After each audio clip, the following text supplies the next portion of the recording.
How to enter an order in Cetec ERP.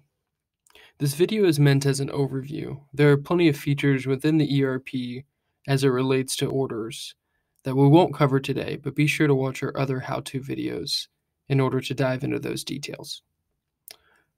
To begin, let's navigate to Sales, Quotes, New Quote. Note that a quote in Cetec ERP functions as a pre-order template. Once you create and fill out a quote, you convert it straight to an order. So I'll fill out the header information by clicking that little pencil icon and click Falcon Electronics as my customer, give that a PO and click OK. Again, plenty of other options here that we will bypass for right now. I'll start entering in line information, meaning the part that I'm selling to them. I could either build this internally and then ship it out, or I can sell it straight from stock. I'll add the resale value of it. Things like ship date and dock date also drive your scheduling, but we'll bypass that for now as well. If you need to send this to your customer, you can click the send button on the left-hand side and send an email to them straight out of the system. This generates a PDF version of the quote for them to view. Now I've entered all my information. I'm going to go ahead and click Commit to Order here on the left-hand side. Doing so sends me to an intermediary screen, if you will.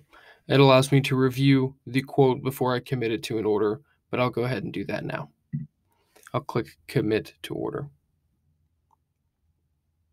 Now, once your quote has been converted to an order, Cetec views this as a little different screen here. So now we're on the order 372.1. If you do a releasing process before you pick your parts, you can do that on the left-hand side. This allows you to print off a pick list, print off paperwork to assign to the floor, and status the order, if you will. I'll do that quickly just by clicking Release to WH. That's Release to Warehouse there. I'll click Submit. This runs the report of Order 372. And I can actually assign it to an employee if I wanted to say Mike Congdon is going to own this pick ticket, and I'm going to move it to him in the warehouse and just click Move Orders here. Again, doing this just assigns that order to Mike to begin work. Again, there's a whole releasing process video that you can watch as well, but we'll just take this as an overview. If I want to find my order anywhere in Cetec, I can search for that by just typing in the order number here in the top right, 372.1. I can also search via the PO number, type 203, and that starts coming up as well. 84. There's my order number here, and I can click on that, and it'll take me straight to the order. Notice now the order the order is statused in warehouse here. It is now located at that spot in the system. The next step is for someone to go in and pick the parts. There's a quick link here that says line 1 to pick my material. I could click that, or I can click the order view and click line 1 here.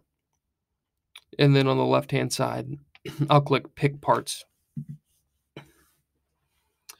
Here are the list of all the parts in the system that need to be picked for this job.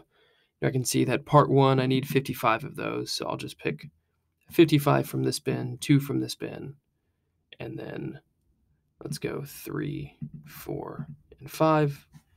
This shows in FIFO, so if you have multiple bins of the same part, it's a first in, first out system here. Before I update this, I'm going to move it over to machine 1. This is the first step in my router, the labor plan for the job.